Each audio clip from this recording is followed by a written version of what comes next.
या हुकुमशाही सरकारचं करायचं काय? रद्द करा, रद्द करा.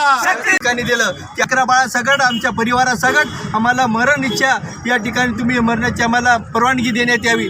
जर तुम्हाला शक्तीपीठ करायला तुम्ही स्वतः मारा वाटल्यास आम्हाला परिवाराला आम्हाला तुम्ही सगळ्या शेतकऱ्यांना खतम करा, मग तुमचं काय करायचं ते करा. ही मागणी या ठिकाणी शेतकरी बांधव या ठिकाणी तीव्र नाराजी करत आहेत.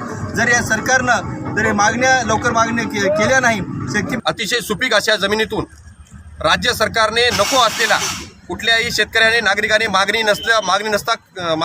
न केलेला शक्तीपीठ हा महामार्ग करण्याचा आटापिटा हा राज्य सरकार करताना दिसत आहे.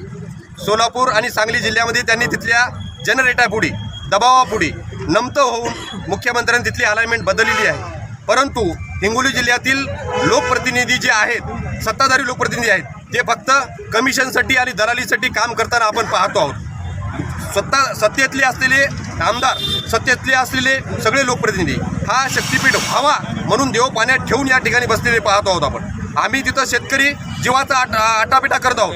कारण ज्या जमिनीने आम्हाला हजारो पिढ्यांपासून जगवलं आहे, आमच्या कित्येक पिढ्यांचं भलं केलं आहे, आमचं संरक्षण केलं आहे, आम्हाला सगळे सुखादुखाचे प्रसंग त्या जमिनीच्या उत्पन्नातून आम्ही भोगले, सगळ्या लेकराचे आमचे शिक्षण झाले. ती आमची अतिशय सुपीक असलेली जमीन, या सुपीक या जमिनीवर डोळा राज्य सरकारने ठेवलेला आहे आणि त्याला सर्वस्वी जबाबदार हे जिल्ह्यातले लोकप्रतिनिधी, सत्ताधारी लोकप्रतिनिधी. दुसरं त्याला पॅरललसुद्धा मार्ग शासनाकडे आहे, परंतु सरकारनं फक्त कॉन्ट्रॅक्टरला जगवण्यासाठी किंवा त्यांचा नफेखोरी त्यांची मिळवण्यासाठी या शक्तीपीठ मार्गाचा आमची काय चुकी आहे? शेतकरी म्हणून आम्ही आलो, शेतकरी म्हणून मरणार, पण या शक्तीपीठला जमीन देणार नाही.